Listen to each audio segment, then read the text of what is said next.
救命啊！基本香港客戶揾到我，想100零萬嘅總價咧，想深圳買套地鐵啊、商場啊上蓋嘅物業喎，要求咧就係翻呢個深圳北站1個站到啊，2個站翻到呢個西九龍啊，8個站到翻到呢個福建樓喎，咁就 OK 啦。以及係要係精裝修現樓咁嘅交付，當時我聽到頭都大晒啊！不過唔緊要啊，咁啱我又揾得到喎，嚟，大家一齊睇下呢套樓啱啱佢啦。到啦，上到嚟啦！嗱，咁呢個單位咧係精裝修現樓咁嘅交付嘅，所以咧冇任何一個風險嘅。如果大家覺得客廳個位置細嘅話，就建議將呢個陽台又封埋佢，就顯得成個客廳更加大啦。咁呢度咧個吊頂天花、中央空調啊，全部都係做好晒噶啦。咁關鍵係咩？呢邊嘅景觀，露台咧會望翻出嚟，睇到未啊？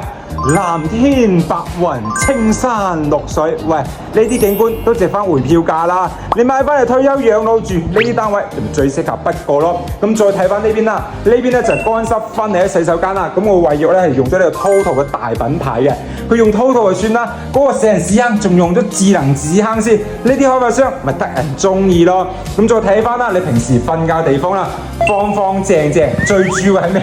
喂，每日瞓醒覺望住咁靚嘅景觀，成個人都精神晒啦。重點嚟啦，就係呢個衣櫃啊，佢做到頂咪算咯，仲用埋呢個智能衣櫃，大家睇到未啊？幫你加熱除蟎滅菌送風都可以幫你做得到嘅。呢個開發商嘅誠意就擺喺度啦。嗱，大家覺得呢套單位點樣呢？